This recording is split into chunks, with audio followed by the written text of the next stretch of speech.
in Section 7, I'm going to move on to that now. So I was looking up, I just did a Google search. I know you all hate Google, but I Google searched Section 7. Oh my word. Now I could be misreading it. We know that, let's say, a prisoner that is in a penitentiary and they have to go to a hospital for some reason.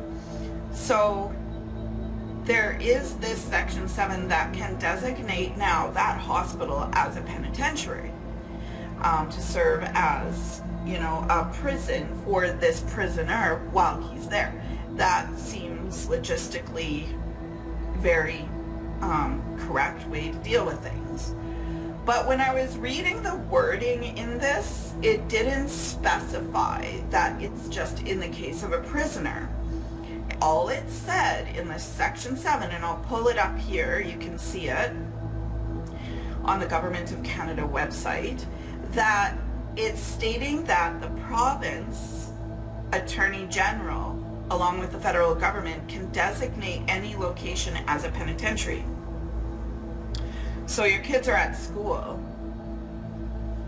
and it's designated as a penitentiary, or you're at church and suddenly you're shut in and locked down and it's designated as a penitentiary.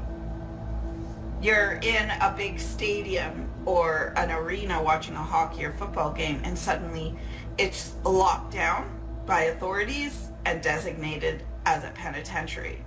Or same thing with a hospital. Now, is that what it means? Because if that's not what it means, it should be a little more clear here. But maybe I just didn't read it. But I sure don't doubt this government would not do that to us. I think they would do that to us, where all of a sudden it's like, oh, we're in lockdowns and these are all now designated as penitentiary. The hotel people are staying at, penitentiary, and now you're a prisoner. Just something to think about. But it is a little bit scary if that is the freedom that they have to move within that. I think it should be a little more specific. And on the subject of lockdowns, I'm wondering, I know they're planning something worse than the first time, and I don't think the Americans are going to let them get away with anything another time around. I think the Canadians, and already seeing people being very agreeable to wear masks and talking about being very agreeable to be in lockdowns again like a bunch of idiots. So something is up, something is coming. Just not sure how bad it will be, but I think it'll be worse than the first time around, because when we tried to protest the first time, which is basically the equivalent of begging government for mercy, oh please let us have freedom, and they are threatening us with shutting down our bank accounts and throwing political prisoners into jail and into prison and going to trial. All we taught Trudeau and his tyrannical team and the government, United Nations, is that if our jobs and our lives and our bank accounts were threatened and our money was threatened in any way, that we would bow and submit. That's what we taught Trudeau. So it doesn't take very much for him to gain control and power. We actually gave him more power the first time around because we ran home. And we kept going back home after all these little baby protests, I'm going to call them. So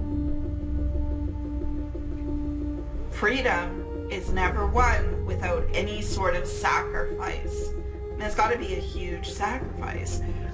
The bull crap that we've been fed, because it serves our governments to feed us this propaganda and bull crap, is that, oh, well, Gandhi accomplished so much because everything he did was peaceful.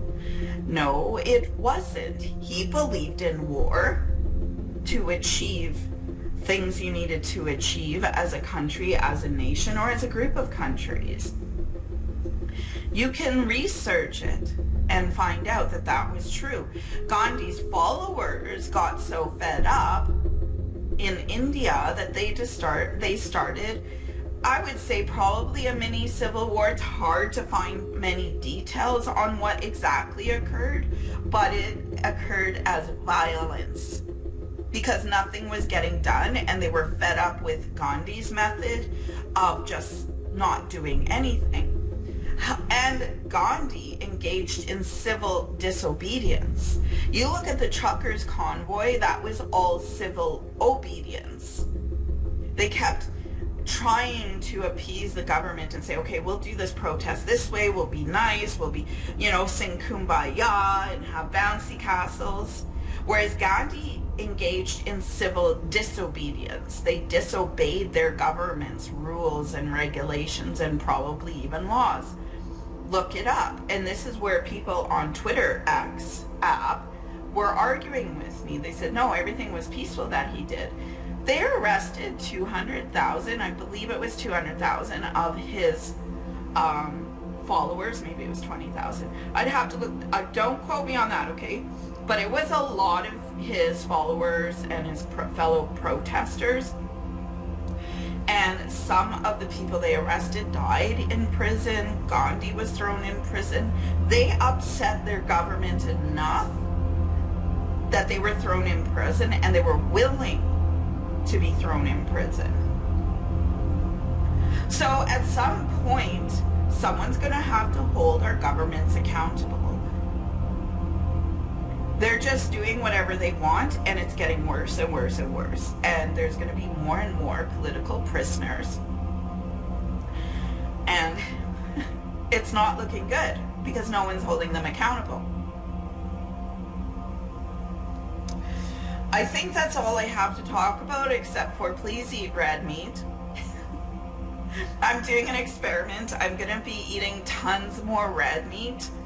I usually do. I stay away from chicken. I'll eat some pork. I love pork too, but I'm going to have a focus on less salads and tons of red meat and see, because it's actually easier for us to digest red meat than it is to digest a salad and vegetables and stuff like that, believe it or not. And so far feeling pretty good. All right. I think that's going to be it for now. I'm going to post an audio clip from Everett. We call him Jungle Crawler. And he said that we should title it, When You Give an Idiot a Cookie. So take a listen to what he has to say this week. All right, take care. Keep praying. Keep holding on. Keep singing. Keep smiling. All right. Okay. I promised that I would sing a song and I'm not ready. So I can sing, let's see, this is the first one that comes to my mind. Oh bloody, life goes on.